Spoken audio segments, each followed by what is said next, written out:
Well, let's see. Let's see. Camera. Got that. Lights. Way too many lights. Audio. Testing 1, 2, 3. Got some audio. Got time. Got how many cameras do I have in this general vicinity? 1, 2, 3, 4. Fortunately, only using 2 of them. The extras are a Logitech C920 and a Bird Dog. What is the Bird Dog? X1? X1? Yep. We'll use that next week. Oh my goodness. Oh my goodness. All right. Well, we've finished up the vMix Go project. And we'll be moving along to different types of things in the future. Probably some people, not just me. Some people, some real people. I'm wearing my my Unity shirt today. It's made of red threads and blue threads on a white background. For those of you that are politically attuned, the U.S. had a presidential election last night that was very divisive and left probably at least half the country extremely disappointed or more. And I can sympathize. That's the way I felt 4 years ago. So yeah, but I survived, and we've survived before, so I think we'll be okay again. But this is not a political show, although I've thought about having a political show, something like, Grandpa's Politics or something like that. But we'll see how it goes. Hello, Bill. Welcome.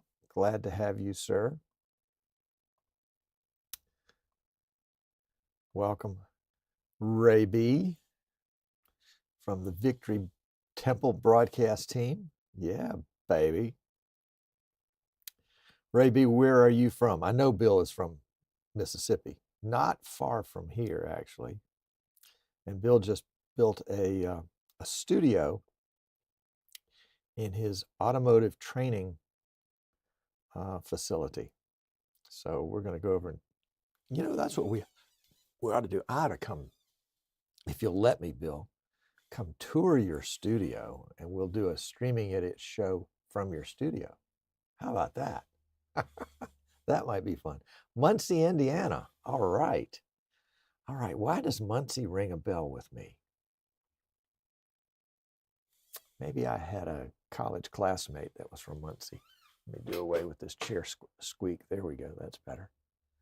That's better. So yeah, Muncie, Indiana. Ray, are you a vMix user? Are you guys using vMix at the Victory Temple? I know Bill is using vMix at his training facility. Yeah, it's interesting. We had, oh gosh, this may be 8 years ago now.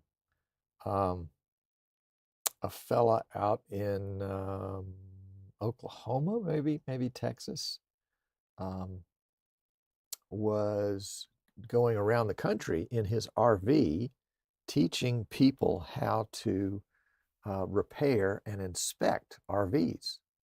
And so he'd go to a campground and he would, use the clubhouse, and all these other people would come in their campers or nearby motels, and they would set up shop, and he had instructors that would come in and talk about heating and cooling systems and plumbing systems and electrical systems and all the different systems that could go wrong in an RV. And he live streamed it. That's how we came in. And he live streamed it, and folks could pay to be a part of the live stream if they couldn't be there in person. And then we worked with him for a couple of years, and then he said, we're just going to have a bricks and mortar place. This is too much work to drive around the country to all this stuff. So they set up a training facility. I think it's in Texas now. I don't recall where. And I don't think they live stream it. I think they record, some parts of it. But yeah, that was fun for a while. So Ray B, Ball State University, and Garfield the cat. And he only used vMix for live streaming. Well, okay. Okay. That's what I use vMix for, live streaming. And other stuff, because it's so versatile. I'm working with a company now that I don't know that they do live streaming at all. They might record, but they're using vMix primarily as presentation software for a conference facility, and also they're using either vMix Call or vMix Zoom to bring in remote guests. And so, but they don't live stream any of it. They're just using it for its communications capability. And vMix is just a virtual Swiss Army knife, a digital Swiss Army knife. Let me put it that way. Yeah. Cool. Well, Ray B, thanks for sharing. Yeah. vMix is up to version 27.0.0.88. So if you're not yet at 8.8, like me, I'm at 8.5. I'm behind 2 or 3 updates, but the ones I'm behind don't necessarily apply to me that I know of. Oh, let's do this.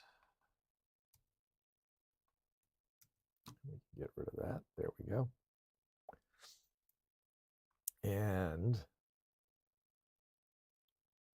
But they might apply to you.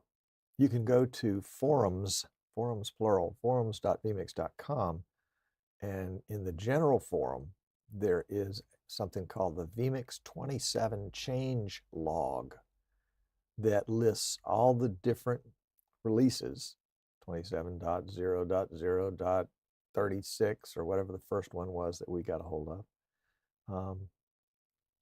and see what the changes were from the previous version. So that's pretty important. I was talking to somebody this morning that had just updated from Windows 10 to Windows 11. And he was calling me and he said, Tom, I just updated from Windows 10 to Windows 11. I'm like, oh, what broke? Because I know you're calling me because something broke. And I was thinking it was going to be audio, but no, it wasn't. Windows 11 reset all of the settings on his Blackmagic 8K, DeckLink 8K capture card. Actually, it's an input and output card. And so he hadn't gone through those settings. I mean, he wasn't sure. He just knew he couldn't use it. One of the inputs wasn't working right. And so we had to go through it and kind of figure out what the problem was. And I said, you didn't have any problem with audio? And he said, no, you remember you sent me a month ago a video from vMix on how to set up audio with Windows 11. He said, I did all that. And so the audio is working great. But the video, I suspect too, Aaron, if you're watching, that Windows 11, updating to Windows 11 may have also reset your NVIDIA control panel settings and have set the power management mode on the NVIDIA NVIDIA video card back to the default setting. And really what you want is prefer maximum performance. So just a word to the wise on that one. If you make a big change, expect that you're going to have some unexpected glitches that just happen, especially if you're going from Windows 10 to Windows 11. I need to make a log of all this stuff, all the things to check for if you make an upgrade and something stops working. And it's craziness sometimes. We had a situation several years ago where one of our clients that had one of the PCs that I'd built had a problem with the mouse just going across the screen all by itself. And then it'd get tucked into the top left corner and he could pull it back, but it just wouldn't stay where it was supposed to. And they had checked everything. They tried different mice and different USB ports. I think it was a wired mouse. And nothing seemed to change. They'd done Windows updates and all this sort of stuff. And they finally, and I don't know that I helped them with it, but I talked with them about it. They finally updated their NVIDIA graphics card driver, and that fixed the problem. Go figure. Go figure. Dave Edwards just updated Windows 10 Pro to Windows 11 Pro with no issues so far on an X99. Oh my gosh. Definitely needed to go through everything just like you bought a new system. It's very much advised, in my opinion. Yeah, I agree. And if anybody would know these things, it would be Dave. Because Dave breaks things all the time. And helps other people break them too. Yeah. An X99. I didn't know that Windows 11 would even work on a system like that. I thought, or maybe have they loosened the requirements for Windows 11? You just never know with those kinds of things. Dave is in North Carolina, which last night was the center of the universe. And he's living on the edge of North Carolina. It may not have been on the edge, but with a flood, he may have ended up on waterfront property. He bent the requirements. Oh, sorry about that. Golly. And Joshua, sorry about this. I just have to turn you off. I'm not sure who you are, but I hate turning away a call.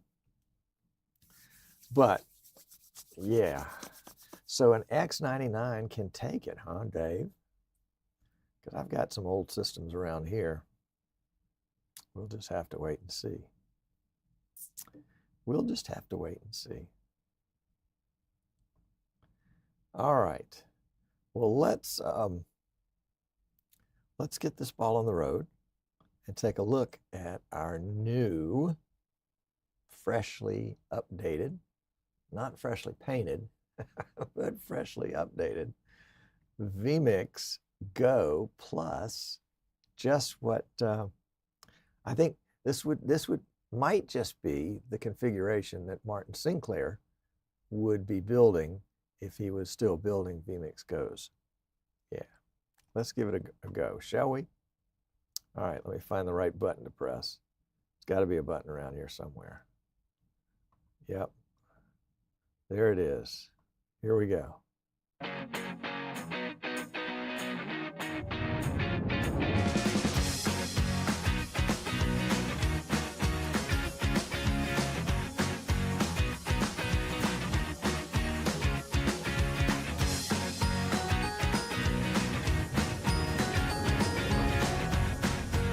Ta-da! Yeah, I love that. Thank you, Martin K. Continue to love that that graphical opening.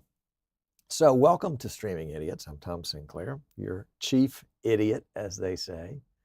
And today we are going to finish up our series. It has been a 6-show series on rebuilding a vMix Go. What is a vMix Go, you might ask? Well, I could tell you about it, or I could show you. So let's, we're using the web controller today on my phone. And so, yeah, so I've got little shortcuts here that I can press, kind of like a Stream Deck. And yeah, sit tight. Let's go over to the other side for a second. And we've got, let's see, we've got this mishmash that we can show you, which is a little bit of everything. But really what I want to show you, let's see, let's take that camera. Can we take that camera and move it back? I think we can, because we actually have control of that camera here. Right there. There we go. You can look over my shoulder. And this is a vMix Go. And I've actually, it's an NDI camera, so I brought it into this PC, which is the vMix Go PC, and then it's in the production PC that's over there. So let's zoom in a little bit more.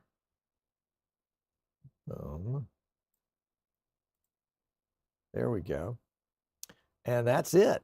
I mean, okay, show's over. That's the vMix Go.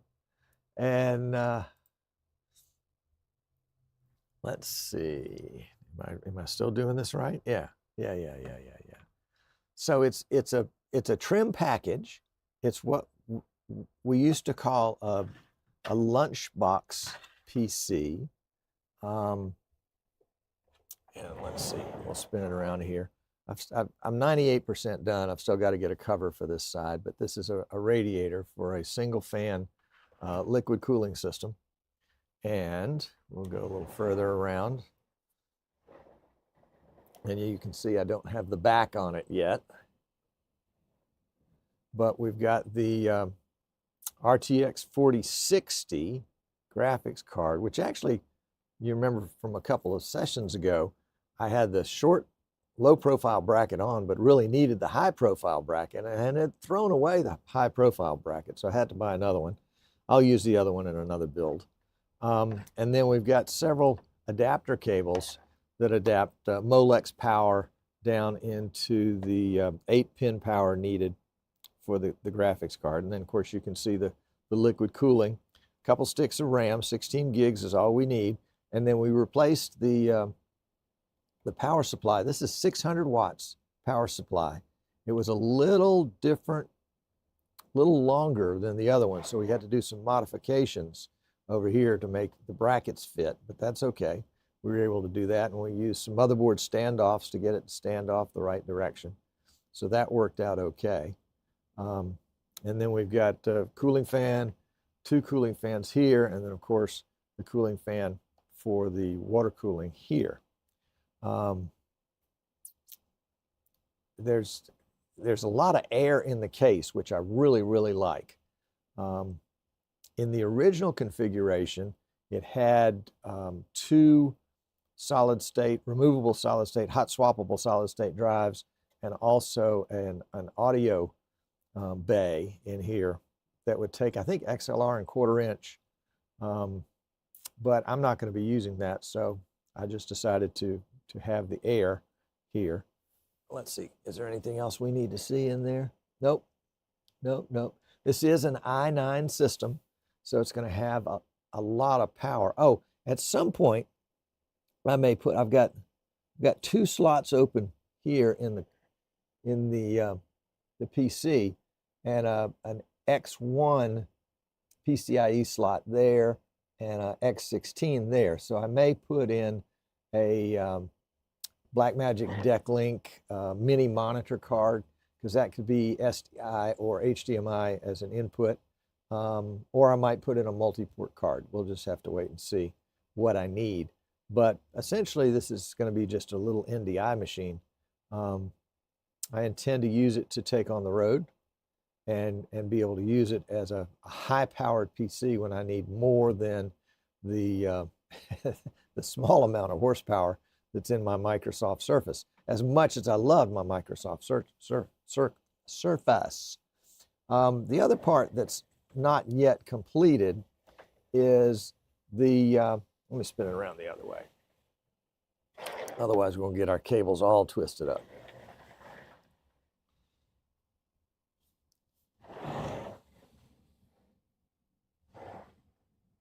And we're also doing full screen. This is not a touch screen, by the way. Would that it were. But we're doing full screen to the big screen TV that you saw there just a moment ago. All right, so we're going to go one more turn. And we'll get into the goodies here. This is the motherboard backplate. This is the power supply. I've got this HDMI cable going out to the big screen TV, and this HDMI cable, which leaves me 2 display ports, but this HDMI cable actually is going into a DVI converter, and that's what's running the monitor. Now, I really would like to get an HDMI converter that was at a 90-degree angle, so that I can probably put it here and then just have everything else mounted inside this plate here, so I don't have this guy hanging out. But for now, that's where it is. And then this, of course, is the internet connection. It does take Wi-Fi. Not a lot of room for the antennas, but we'll test that at some point. And then I'm using a USB hub for my USB wireless mouse and keyboard, and then some thumb drives just for some extra stuff that I use here and again. So let's come right back around here. You can see we've got vMix on it. And we're actually also, we have YouTube on it. Oh, and we still got that, that lower third there. Excuse me, let me get that off. Can I get that lower third off? Hold on. Hold on. I don't have a get that lower third off button on my phone. So let's use the get that lower third off button right there. There we go. There we go. There we go. Dave asks, could you have used 4 4GB sticks of RAM for a quad system, or not available on that motherboard? Well, Dave, that's a good question. I think I could have. Let's take a look here and see. we'll come back around and see what we've got here. And it looks like, in answer to Dave's question, whoops, knocking over a box of screws, that's never a good idea. We do have 4 slots, and 2 of them are populated with 8 gigabyte sticks of RAM. Corsair, I think this is a DDR4. It's an older CPU. What is the CPU? You're wondering. I'm wondering too. System is a 11th gen, so it's an i9 11900KF. Yep, running Windows 10 Pro, which I have not activated yet, but I will. I promise. I'm not in the habit of running illegal pirated stuff, although I do it from time to time. So I guess you could say it's a small habit. But all in all, I'm really pleased with this guy. I'm really pleased with the way it came out. One of the other things that I like about it, and let's see where it is. Oops, excuse me, got the hiccups. Let's go back over to the other studio, and I want to show you the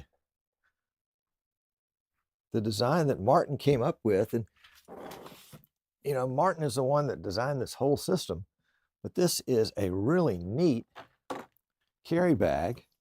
I guess it's probably vinyl, but it feels like leather. And we'll get the power cord out of the way. But it's on wheels, so you can wheel it through the airport. You can see this one's taken a beating along the way, but that's okay because we replaced all the parts that might be damaged in the beating. Nice little pockets here and there. What do we have in this pocket? We have another power cord, so I guess we don't need that extra one. And then a couple of extra straps across the top to keep the top secure if the zipper fails. And then this is this interior is nicely padded, so to protect that. And you can see that, yeah, this guy's taken some abuse, but that's okay. That's okay because he took a licking and kept on ticking. That's the ticket. So this is a great, is that going to work? Is that as high as it goes? I guess that's high enough. There we go. So happy with that little bag. Happy with the way the PC came out. And thrilled to have something that I can use on the road and that allows me the option of multiple video outputs.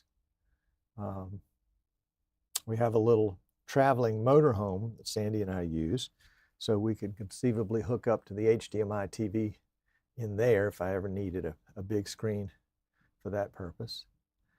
Dave said it's not actually illegal to not activate. I didn't know that.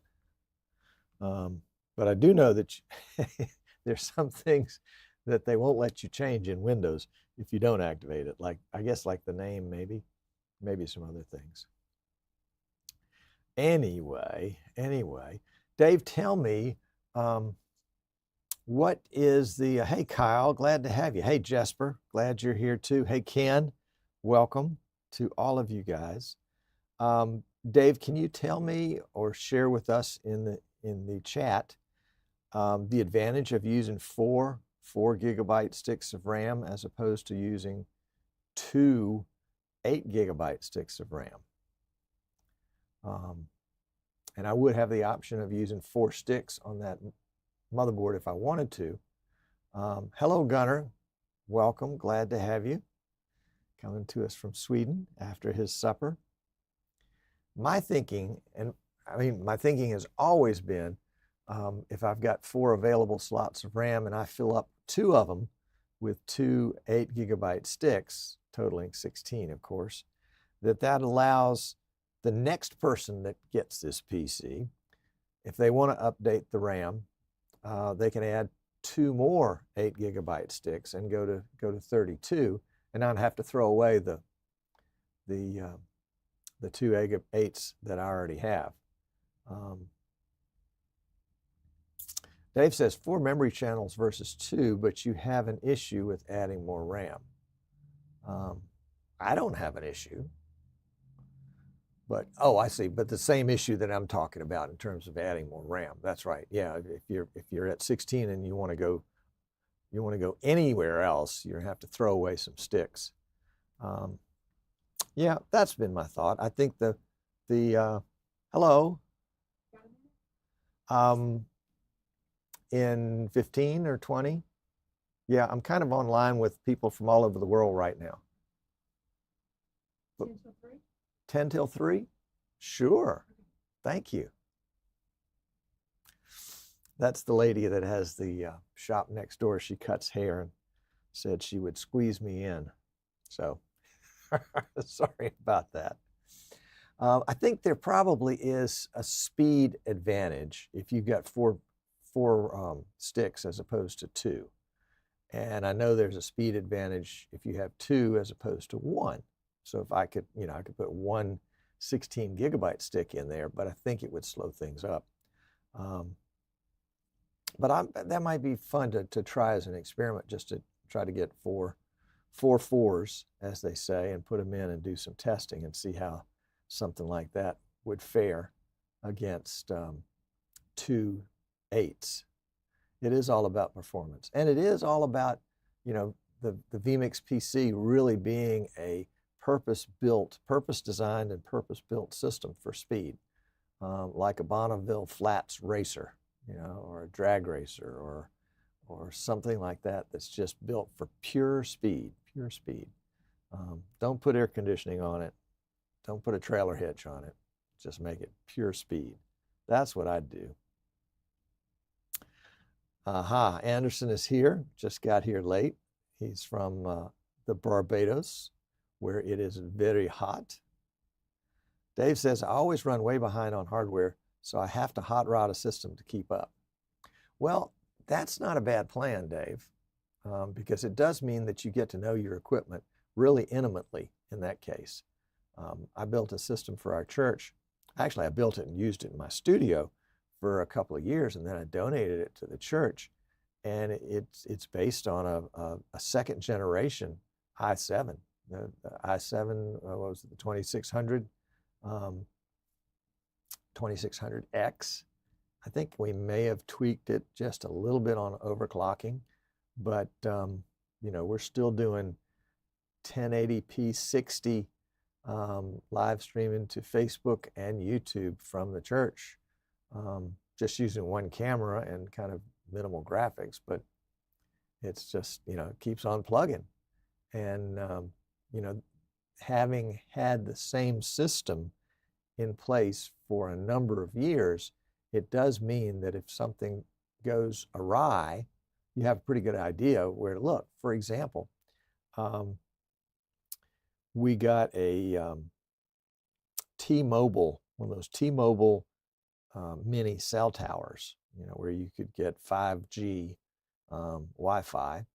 I guess you could hook up to it by cable as well, too, RJ45 Ethernet. But this system, they did an update to the tower, and this system stopped connecting reliably to the Wi-Fi. And it finally dawned on me that it was probably that the little Wi-Fi modem or whatever it is built into the system and sort of aged out with technology. And so for $12, I was able to get one off of eBay that, fit into the same slot, and, same antennas fit it, and boom, in a matter of literally minutes, we were back in business. Dave says he has a 3rd generation i7 that he built for his church, and he has another one there in his shop, and they both still work fine. A lot of that has to do with the builder, Dave. Anderson said he had to do an emergency repair today. The power supply exploded. Oh my gosh. That is, well, number one, you got to get out of the hot, hot, hot Barbados area. Yeah, they will do that. I've never had one explode, but I've heard about them. I have. Yeah, I have. So, I had intended to do some testing with this PC right here, and see just how hot I could get it, to see if the single radiator cooling was going to be enough for something like that. And I wasn't able to get anything. I was going to get Prime 95 or something like that. I just didn't have time to put it on. I did test the graphics card with Furmark, and I was getting, I think, 130 frames a second, and the GPU, I think, got up to about 80 degrees Fahrenheit, which I think is less than the recommended max. So yeah, that was fun and went really well. So I'm really pleased, really pleased. I was glad I was able to find this system online. Found it on eBay. Long story short, they wanted $4,000 for it.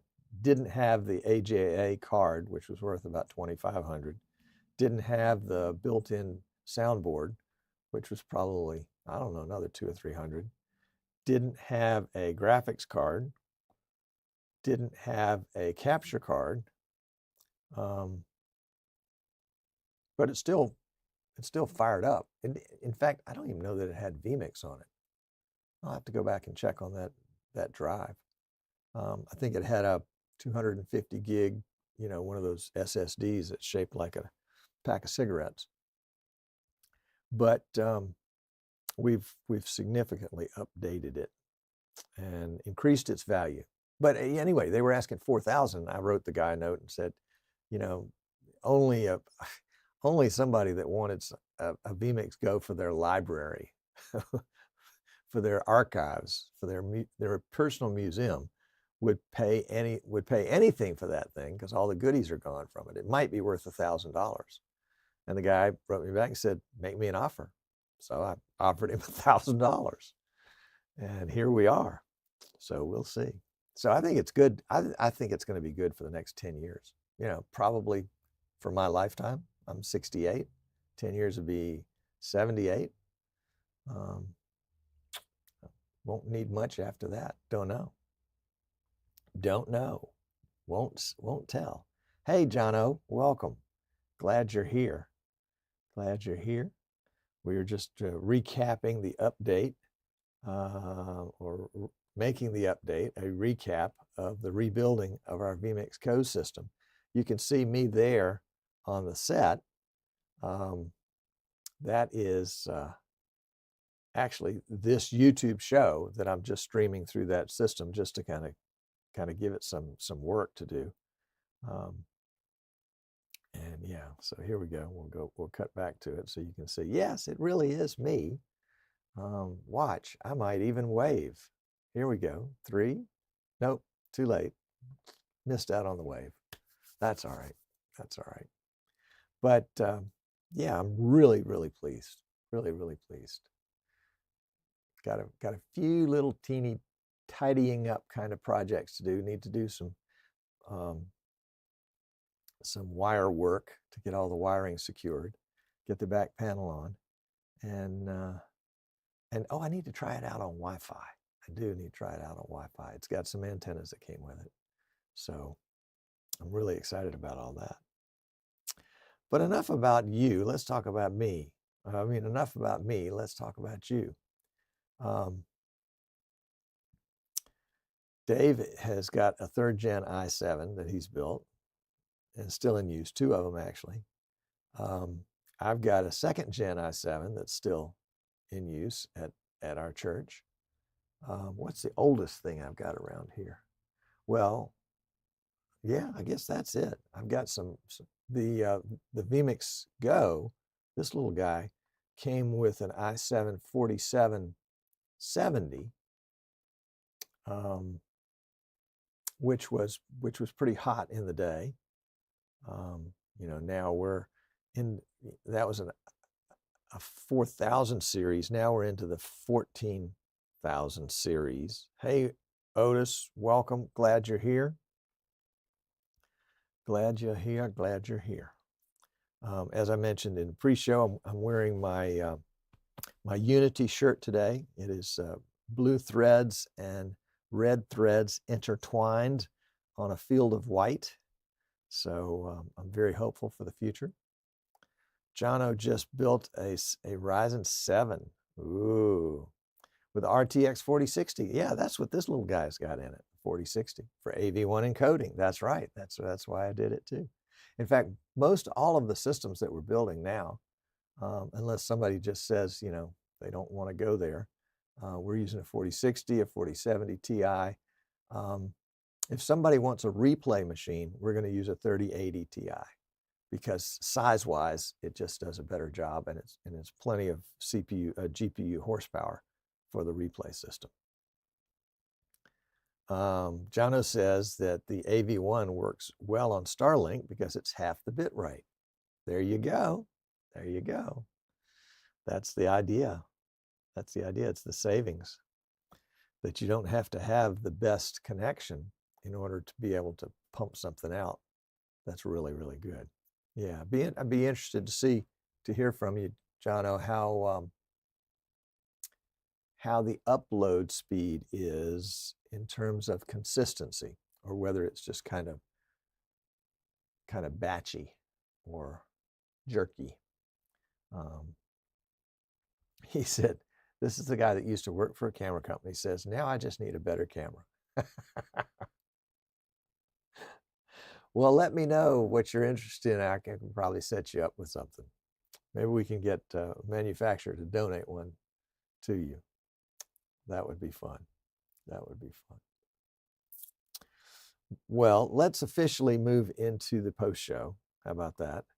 And then we can wrap up this little guy right here. And I'll be there. They didn't give you one when you left. Oh my gosh. Well, it's probably just as well. It's because they'd be orphans now. Although, you know, I've got a P120 that I use here in the studio. I've got a P200 and a P400 on the shelf that I pull out from time to time, and I love them, but they're orphans. They have indicated that they will even manufacture parts if they have to keep those guys going into the future. I think at some point they'll have to say, yeah, we can't fix this anymore. It's, you know, it's 20 years old. We can't do that.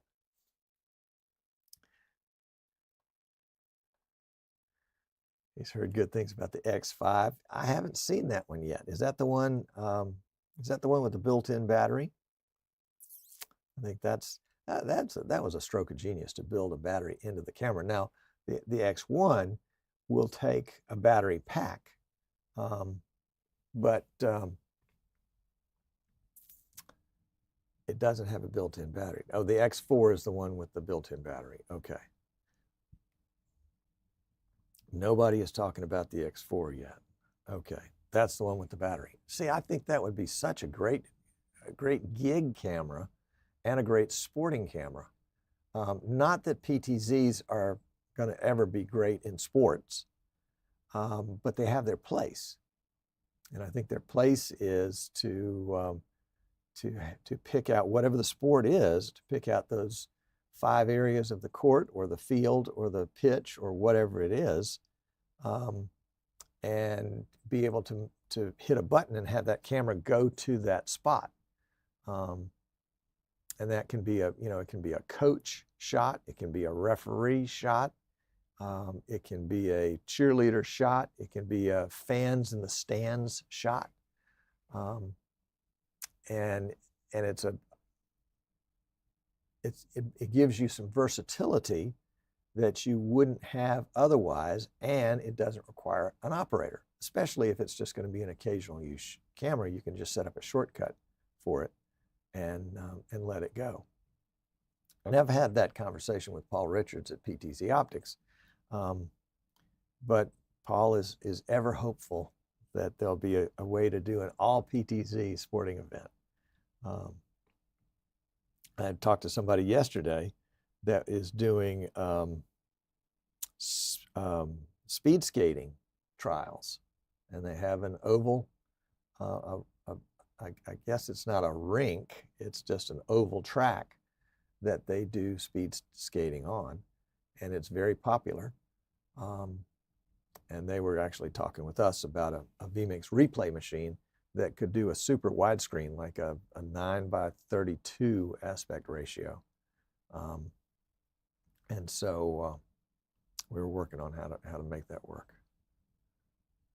So Jan says the AI tracking is getting better, but it's not there yet. Yeah, I get that. Unless it's one of the ones that's got the little token that you put in your pocket and then the camera follows the token. But I would lose more tokens that way.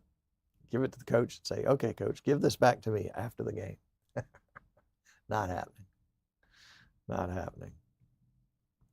Well, I appreciate you guys tuning in, and I look forward to seeing you guys next week, and don't really have a clue yet where we're going from here, but we may do a PTZ Optics tracking demo.